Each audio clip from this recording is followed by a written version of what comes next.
You ever have one of those moments where the truth hits you so hard in the gut, it steals the air right out of your lungs? That's exactly what happened to me.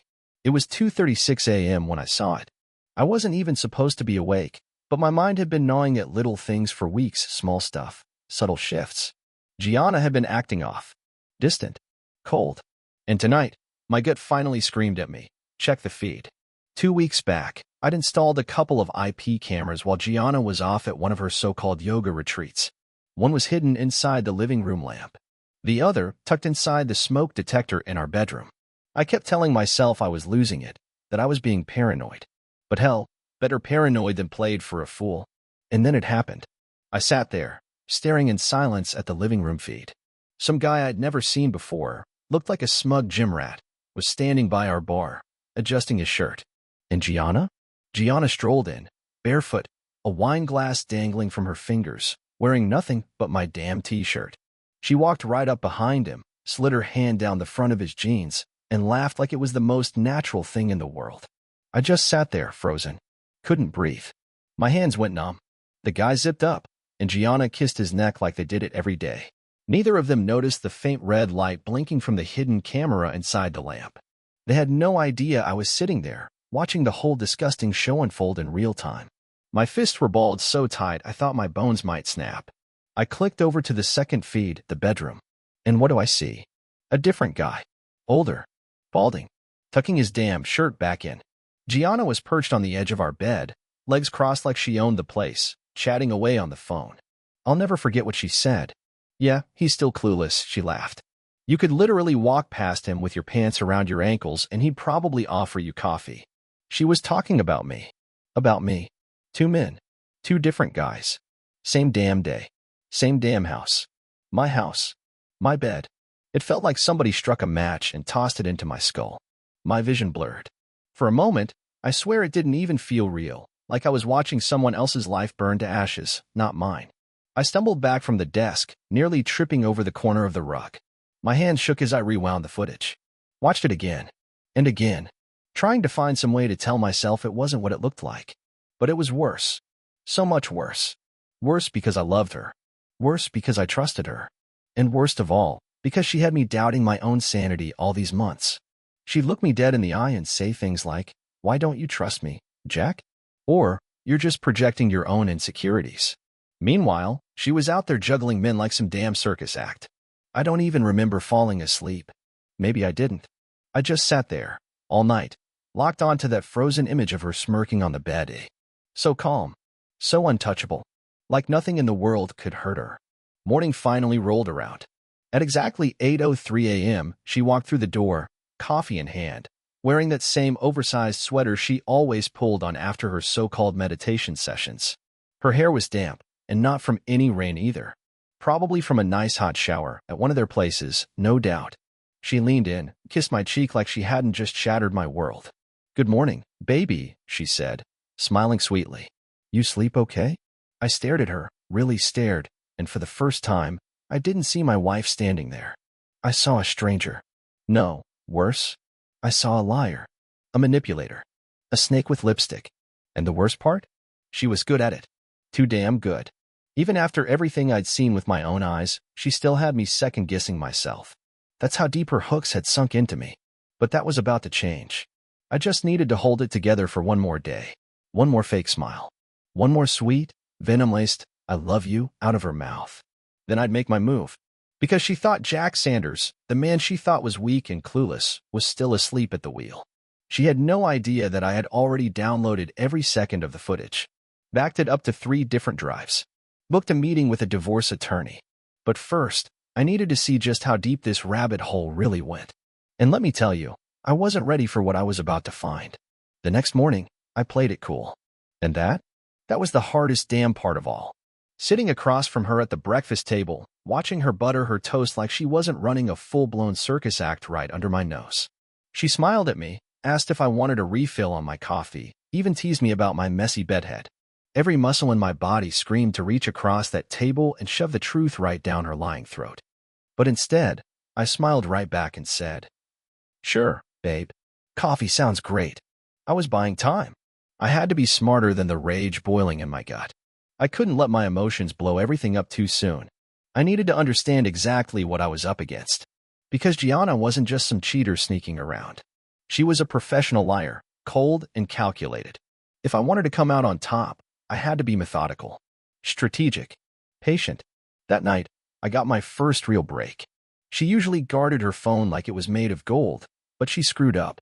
Left it plugged in on the kitchen counter when she ran upstairs to take a bath. I knew her passcode, hell. I'd known it for years. So the second she disappeared, I grabbed the phone and unlocked it. And what I found nearly buckled my knees. Folders. Actual, organized folders. One labeled Clients. Another called Escape Plan. And the worst one, Memories. I opened Memories first, and my stomach turned. Video clips. Tons of them. Her, with different men. Laughing, moaning, whispering God knows what into their ears. In our bed. On our living room couch. Even in my damn home office. She wasn't just cheating. She was living a double life, right under my nose. I kept scrolling, half-numb, and found her messages to a guy named Liam locked, the same bald bastard from the bedroom camera. They talked like lovers, planning trips, daydreaming about getting a condo together down in Florida. She told him I was boring, predictable, and too soft to ever stand up to her if I ever found out. And then there was Jacob Collins, the smug gym bro. She texted him just the night before. He's clueless. Might even let us use the lake house this weekend. I gripped her phone so hard it creaked in my hands. And that's when the real knife twisted. It wasn't just betrayal. It was mockery. She didn't just hurt me, she enjoyed it. She laughed at me in her texts. Called me her walking wallet. Told Jacob she had to fake moans just to get me to finish faster. Bragged to Liam that she only stuck around because I paid the bills like a good little ATM. I sat down hard on the kitchen floor, staring into nothing. Everything I thought was real, our marriage, our vows, the life we built, it was all a sham. A stage play. A lie. I felt like the biggest fool who ever lived. Blind. Naive. Pathetic. The sound of the shower shutting off upstairs snapped me back to reality. I had maybe 5 minutes before she came downstairs. I wiped the phone clean of fingerprints, set it back exactly where she'd left it, and stood up. When she walked into the kitchen, wrapped in a towel, hair dripping wet, she gave me that same fake smile. "Miss me?" she asked, flashing her teeth like nothing had happened. I almost laughed right then and there. "Not yet, Gianna. But you will." That night, sleep didn't come. I just sat there, watching the live camera feeds, waiting. Nothing happened. No late-night visitors. Maybe she figured she'd pushed her luck too far. Or maybe she was scheming something even worse. Either way, I wasn't going to sit on my hands anymore. The next morning, I made a call to an old college buddy of mine, Miles. These days, Miles worked as a private investigator, specializing in cases exactly like mine. Cheating spouses, financial tracing, you name it. I told him what I had. He told me to send it over. It didn't take him 10 minutes after watching the footage to say, "Jack, you've got a case." But then he told me something that sent a cold chill through my whole body. "Jack, do you even know who Liam is?" I shook my head, even though he couldn't see it. "No clue," I said. "Liam Campbell," he told me. "Big real estate guy. Married. For kids. And he's got more lawyers on speed dial than most people have friends." If Liam found out I had footage like that, it wasn't just going to be nasty. It was going to be dangerous. I leaned back in my chair, feeling the weight of it all crash down on me. This wasn't just a messy marriage anymore. This was high stakes, high-powered, and high risk. Gianna hadn't just gotten herself tangled up with random guys. She had buried herself into the lives of some very powerful people. And if they found out what I knew, they wouldn't be sending angry texts. They'd bury me, which meant I couldn't just react anymore. I had to start planning. And most of all, I had to find out just how many more men were wrapped up in Gianna's filthy little web. Because at that point, I wasn't just a heartbroken husband anymore. I was a man with nothing left to lose. And the deeper Miles dug, the worse it got. Every night, he'd call me with new information, each time uglier than the last. Gianna had been at this for almost a year behind my back. A whole damn year. Some guys were quick hookups. Others were regulars, men she kept on a rotation like some sick little business schedule. Mondays and Thursdays? Liam. Tuesdays? Jacob. Weekends? Whoever offered more money, more gifts, more attention. One guy, Dean, wired her money every single week. Another one, Trent, spoiled her with gifts, including that diamond necklace I once complimented, not knowing it hung around her neck like a noose made from another man's guilt. I started looking back over the past year, all the little things, all the moments I brushed off, and it all started making sick, twisted sense. Looking back, all the signs had been right there, clear as day. The new clothes she swore were on sale. The sudden spa trips with Megan. The way she started flipping her phone face down every time it buzzed, stopped sharing her calendar like she used to. How she suddenly gave a damn about wax appointments and lingerie, stuff she hadn't cared about in 3 years of our marriage. It wasn't even subtle anymore. I was married to a snake wrapped up in a sundress. But still, I didn't confront her. Not yet. I needed more. That's when I started setting little traps. Small ones at first. I told her I had a work trip coming up, Chicago for 3 days. Packed a suitcase, even booked a real hotel just in case she checked. Kissed her goodbye like a good husband would, and drove off. Except I didn't leave town. I circled the block, parked 2 streets over, and set up shop with my laptop, live feeds from the cameras rolling. 2 hours in, and sure enough, she started texting someone. She made a call in the kitchen, voice just loud enough for the mic to catch. "You can come now," she said, giggling. "He's gone till Sunday. Bring the red wine this time." 5 hours later, Jacob swaggered right up to my front door. I watched from my car as he strolled in like he owned the damn place, no hesitation, no nerves. He kissed her, scooped her up like some cheap romance movie, and carried her inside. I flipped the camera feed to the bedroom, and what I saw made my stomach churn. Jacob, in my bed. Gianna on top, moaning like a bad actress in a cheap movie. She whispered to him, "You're better than him. He doesn't even touch me like a real man anymore." And right then, I saw red. Not just anger, pure, blinding rage. But I didn't move. Not yet. I stayed frozen, recording every second, time-stamping it, saving it to 3 separate drives. She thought I was weak, thought I'd crumble if I ever found out. What she didn't realize was that every time she thought she was winning, I was already 20 steps ahead. When Jacob finally left the next morning, I went home like nothing happened. Walked through the door, heart hammering against my ribs. And there she was, standing in the kitchen again, pretending like she hadn't just dragged our marriage through the mud. Making scrambled eggs, humming some happy little tune, like she was living in a damn Pinterest ad. She glanced over her shoulder and asked, "How was the trip?" I nodded. "It was productive," I said. Then I walked upstairs, pulled the hidden USB drive from behind the bathroom mirror, one of my many backups, and locked it inside my safe. That night, I climbed into bed beside her like nothing was wrong. She rolled into me, tangled her leg over mine, and whispered, "I missed you." I didn't say a word, didn't even flinch, because I wasn't there for comfort anymore.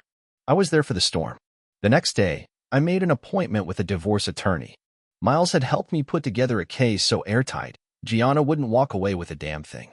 Not the house, not the accounts, not even the dog. My lawyer grinned when he saw the footage. "This will be the cleanest divorce I've handled in a decade," he said. But for me, it wasn't enough. No, I wanted her to feel it. To feel the gut punch I lived with every day while she lied and smiled and pretended she loved me. So I planned a final dinner. I told her I wanted to reconnect.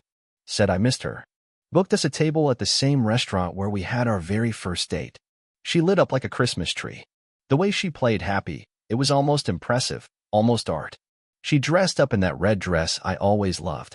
Did her hair the way she used to back when she still pretended to care. Right before we left, she smiled and said, "I'm glad we're doing this. I think we needed it." I smiled back. Me too. Halfway through dinner, once the appetizers were cleared, I pulled a small envelope out of my jacket and slid it across the table. She tilted her head, all confused. "What's this?" she asked. "Open it," I said. Inside were 5 screenshots. One of her wrapped around Jacob. One cozy with Liam. One of her texts calling me her walking wallet. One of her straddling Jacob in our bed, putting on her fake little show. And the last one, her looking straight into the hidden camera, smiling like she ruled the world. Her face went pale. Her lips parted, but no words came out. She looked at me like I had just ripped her soul out with my bare hands. But I wasn't done. I leaned in across the table, calm as ever, and said, "I know everything, Gianna. Every name, every lie, every dirty little game you played. I've got recordings. I've got timestamps. I've got texts. I've got copies stored in places you'll never find. And tomorrow morning, you're getting served. You're not getting a cent, not a thread. And if you even think about lying your way out of this, I'll make it all public." Her fork slipped from her hand and clattered to the floor. For the first time since all this started, she had nothing to say. She stared at me, desperate, like she was trying to figure out if this was some kind of sick joke. Gianna always thought she was the smartest person in every room. Thought she could out-talk, out-lie, and outmaneuver anyone. But not this time. This time she was cornered, and she knew it. Her eyes darted around the restaurant, like the walls were closing in on her. She leaned in, her voice barely above a whisper. "You went through my phone," she hissed. I smiled. Not out of happiness. Not out of cruelty. Out of pure, unfiltered satisfaction. "No, Gianna," I said. "I went through everything." She leaned back in her chair, pulling that fake composure over herself like a cheap jacket. "So what?" she sneered. "You're really gonna throw away 10 years over a few mistakes?" I almost laughed. "A few," I said, my voice low, sharp. "You turned our marriage into a damn motel. You used me like a paycheck. You humiliated me under my own roof." She scoffed, rolling her eyes like I was being dramatic. "You were never enough, Jack. Not emotionally. Not physically. Not financially. You were just convenient. That's all. You bored the life out of me." And there it was. The real Gianna. No more masks. No more fake smiles. I'd spent years making excuses for her, telling myself she was stressed, distant, going through some rough phase. But the truth was uglier than I ever imagined. She wasn't broken. She was built that way. Cold. Calculated. Rotten right down to the bone. "You're disgusting," I said, pushing my chair back. "I don't care what you do anymore. Just stay the hell away from me. You'll be hearing from my lawyer tomorrow morning." She crossed her arms and leaned in, voice dripping venom. "You really think the courts are going to care about your little videos? Grow up, Jack. I'll say you were controlling. I'll say you were abusive. Hell, I'll cry if I have to." I didn't even blink. "Try it," I said, voice calm as a loaded gun. "And you'll be viral in 24 hours. I've got backups in 5 different states. Hell, I even planted one at your sister's house. You want to play dirty?" I leaned in closer. "I'll bury you." The silence that followed was the most honest moment we'd shared in years. She knew. She knew I wasn't bluffing. I stood up, left her sitting there at the table, surrounded by her lies, her lipstick, and that empty black hole where her heart should have been. I drove home in silence. No music. No calls. Just the sound of my own breath and this strange, powerful feeling in my chest. I wasn't falling apart. I was rebuilding. That night, she didn't come home. And for the first time, I didn't care. At 2:16 a.m., she texted me. "You'll regret this." I didn't even open it. At 3:10 a.m., another one. "Please. Can we just talk?" Deleted. Blocked. Done. Silence followed. The next morning, I served her papers, personally. Right in front of her precious gym, where she loved to pretend she was working on herself. She turned beet red, threw the envelope onto the sidewalk like a spoiled child, throwing a tantrum. I just stood there, arms crossed, watching her spiral. 2 days later, she tried the charm offensive. Showed up at the house, wearing a silk robe like nothing had ever happened. "Jack, let's just talk," she cooed, trying to sound sweet. I messed up, okay? But we can fix this. I'll cut them off, I swear. We'll go to therapy, I slammed the door right in her face. And then I bolted it. She banged on that door for 10 straight minutes, screaming about how I was throwing away everything, about how I'd regret losing her.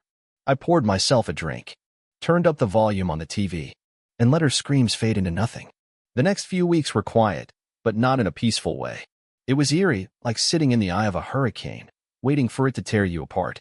She started popping up everywhere at my job, leaving creepy little notes in my mailbox. She even had the nerve to leave flowers at my mother's grave, like that would erase everything she did. I documented every move she made, every call, every note, every unwanted visit. My lawyer kept stacking it all into the file, higher and higher. By the 3rd week, she finally snapped. I came home one night to find the word liar spray painted across my garage door in giant, dripping letters. She keyed my car. She called my boss, claiming I was unstable. But none of it stuck. Because I had every message, every recording, every shred of proof documenting her downward spiral. She wasn't trying to win me back. She was trying to destroy what she could no longer control. But the truth was, I'd already let her go. One night, I sat alone in the living room. No TV, no lights, no sound, just me and the quiet. And for the first time in years, I wasn't walking on eggshells. I wasn't questioning myself. I wasn't begging someone to love me. I was alone, and it felt like peace. That's when it hit me. This wasn't just about what she did to me. It was about what I had become trying to survive it. A man who dimmed his own light, who accepted less than he deserved because he thought love meant sacrifice, who forgot what it meant to be free. But love isn't supposed to feel like slow poison. And now that she was finally gone, I could breathe again. A month passed. She disappeared completely. No texts, no visits, no cryptic social media posts, no surprise run-ins at the store. It was like she had evaporated into thin air. And weirdly enough, that silence was almost more unsettling than her madness. I kept waiting for the next explosion, the next ambush, the next desperate stunt. But nothing ever came. Still, every night, like clockwork, I checked the cameras. Not because I was scared, but because I didn't trust the calm. After everything she put me through, some part of me still believed she had one last move left to play. And right around that time, Miles called again. "She's been talking to a lawyer," Miles said over the phone. Tried to push for a settlement. But once they saw the evidence, they told her not to waste her time. I nodded, even though he couldn't see it. "So what now?" I asked. "She's stuck," he said simply. "Unless she wants to drag this into court and get humiliated in public." I should have felt victorious. Like I'd won. But I didn't. I just felt numb. Winning a war still means you had to crawl through hell to get there. I started fixing up the house, not just repairs, but reclaiming it. Fresh paint on the walls. New furniture. Hell, I even bought a new mattress, because I'd rather sleep on a bed of nails than on the one soaked in her lies. One night, I dragged all our photo albums into the backyard. Wedding pictures. Vacation selfies.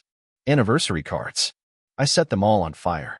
I sat there in the dark, watching our so-called history curl into black ash. Watched her smiling face turn into smoke. Watched her handwriting crack and vanish into the night air. I didn't cry. I didn't scream. I just sat there feeling the strangest thing. Freedom. Not happiness. Not sadness. Just a clean, blank emptiness. And it felt good. That same week, a package showed up at my door. No return address. I opened it, and the second I saw what was inside, I knew exactly who it was from. A cheap silver bracelet. The one I'd given her years ago, back when we were broke and stupidly in love. Attached to it was a note. "I thought you might want this. I'm moving to Miami. Goodbye, Jack." I didn't even finish reading it. I dropped the bracelet straight into the trash. Let her run. Let her start over in some new city. Let her flash that fake smile at some new fool and build herself another house of lies until it all came crashing down again. Not my problem anymore. Later that night, I sat down and opened the videos one last time. I'm not sure why. Closure, maybe. Curiosity, maybe. I watched Jacob stroll into my house again. Watched her giggle and pour him wine like she was hosting a dinner party. But this time, no rage. No heartbreak. Nothing. She looked so small now. Not powerful. Not seductive. Just a fraud caught in her own web. A kid playing queen with a paper crown. I deleted everything. Every file. Every backup. Every timestamp. Gone. I even emptied the trash bin on my computer. Gone forever. Because I didn't need the evidence anymore. I didn't need to carry her with me anymore. She wasn't mine to worry about. I started hitting the gym again. Started eating better, sleeping better. Started reaching out to old friends, the ones Gianna had slowly pushed out of my life over the years. Turns out, they had all seen it long before I did. They just hadn't known how to say it. One of them, Scarlett, said something that stuck with me. "She didn't break you, Jack. She just showed you what you were willing to endure. And now you know better." I think she meant it to be comforting. But to me, it felt like a dare. A dare to never let anyone like Gianna near my heart again. And I won't. I don't need revenge. I don't need some movie-perfect closure. Gianna gave me the greatest gift she could without even realizing it. She showed me exactly what life without trust, without honesty, without real love looks like. And now, I'll never settle for anything less again. There's something weirdly freeing about watching a fire you didn't start finally burn out. Yeah, it leaves behind ashes, but it also leaves you space. Space to build something better. Something real. I'm not bitter. I'm awake. 3 months later, the divorce was finalized. It went cleaner than I ever could have imagined. No fight. No drama. She didn't even bother showing up to court, just signed the papers through her lawyer and disappeared. No demands. No begging. No show. Not even a whimper. I guess even she knew there was no point trying. The judge glanced over the paperwork, flipped through the evidence my lawyer handed him, and simply nodded. "This is straightforward," he said. "Mr. Sanders, you're free to go." Free. That word hit me different. I walked out of that courthouse feeling lighter than I had in years. Not happy, exactly. Just unchained. The lies, the gaslighting, the second-guessing every word, every look, every late-night excuse she used to spit out how. All of it was finally gone. And for the first time in forever, I wasn't living in her shadow anymore. I went home, cracked open a beer, and sat out on the back porch as the sun dipped below the horizon. The silence didn't bother me anymore. I didn't need noise. I didn't need distractions. I didn't need anyone. I just sat there, breathing in the stillness, feeling it fill up the spaces she used to hollow out. No more checking cameras. No more reading between the lines. No more pretending everything was okay. It wasn't okay. Not yet. But it would be. About a week later, I ran into someone I hadn't seen in years, Eric. We bumped into each other at the hardware store, right between aisles of nails and power drills. Eric had been one of my old buddies. Back in the day, we used to double date with him and his wife, before Gianna started isolating me, cutting people out of my life one by one like a disease. He looked at me for a second, blinking like he wasn't sure if it was really me. Then he grinned wide. "Jack." "Holy hell, man," he said. We ended up talking for nearly an hour, just standing there surrounded by shelves of tools. Eventually, he asked what happened with Gianna. I gave him the short version. No drama, no extra details, just the basics. His face twisted into something between pity and disgust. "Man," he said, shaking his head, "she always gave off that vibe, you know? Like she was playing a part." "She was," I said quietly. And I was dumb enough to believe it. Eric clapped a heavy hand on my shoulder. "No, man. You weren't dumb. You were hopeful. Big difference." That stuck with me. Hopeful. Yeah, that's what I was. I wasn't looking for perfection. I didn't need a fantasy. I just wanted something real. Someone honest. Someone who didn't turn love into a weapon. Someone who didn't act like loyalty was a burden. After that conversation, I started reconnecting with more people, friends, cousins, even coworkers I had distanced myself from because Gianna convinced me they were bad influences. Turns out, they weren't bad. They just saw through her act before I did. That's the thing about isolation. You don't even realize it's a cage until the door finally swings open, and you step out into the light. One night, I got a message from an unknown number. It was short. "I'm sorry. I was a monster. I don't expect forgiveness, but I needed you to know. Goodbye." I knew exactly who it was from. Gianna. I didn't reply. She didn't deserve closure. She didn't get to rewrite the ending of our story. That night, I slept better than I had in years. No dreams. No tension. Just peace. Months rolled by. I traveled a little, hit some of the places we always talked about but never went to because she had work or needed a retreat. I ate alone in restaurants. Walked through strange cities without a plan. Sat on empty beaches with nothing but my thoughts. And for the first time in my life, being alone didn't feel lonely. It felt whole. I even started writing again, something I hadn't done since college. Nothing fancy. Just journal entries, little stories about people who got burned but still found their way out of the fire. One night, I scribbled something on the back of an old gas station receipt and stuck it to my fridge. It said, "You don't always see the snake while it's wrapping around you, but when it finally bites, you'll never ignore the squeeze again." Gianna taught me that. She also taught me how low someone can go when they feel entitled to your loyalty but never plan to give you love in return. And as crazy as it sounds, I'm grateful. Not for her, but for the truth she exposed. I'm not bitter. I'm better. And I'll never be asleep at the wheel again. A year later, I barely recognized the man I used to be.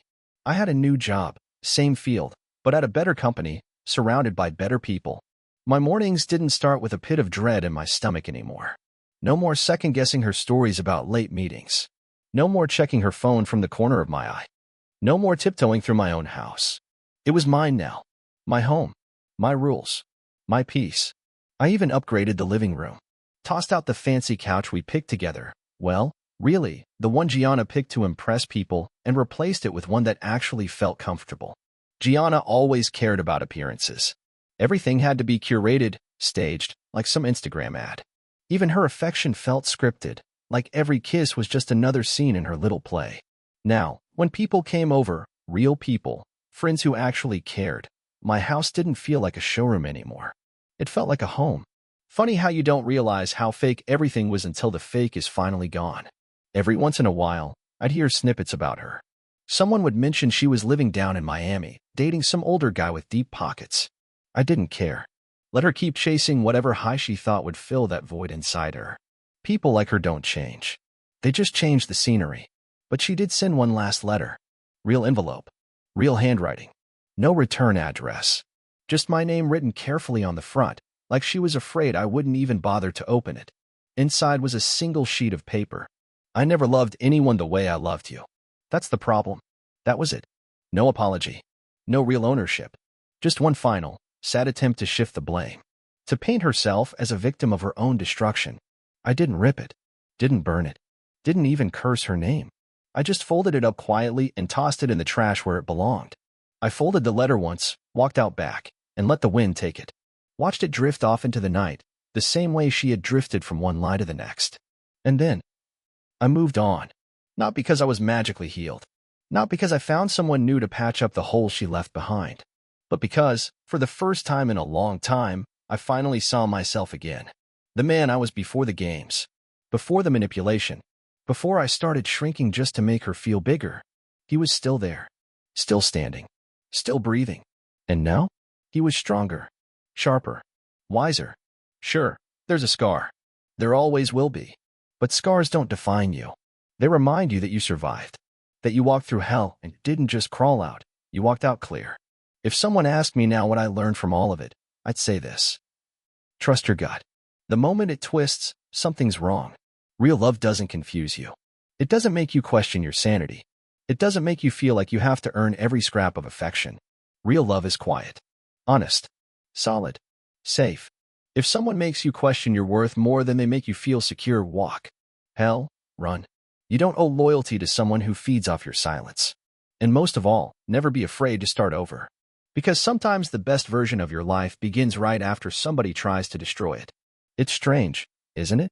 How the worst thing that ever happens to you can turn into the best thing that ever happened for you. I used to think my world ended that night, watching those camera feeds, feeling my whole life collapse under the weight of betrayal. I thought the look on her face, laughing, touching someone else in the house I paid for it. I thought it would crush me. Thought I'd drown in it. But here I am. Not just standing. Living. I don't live in survival mode anymore.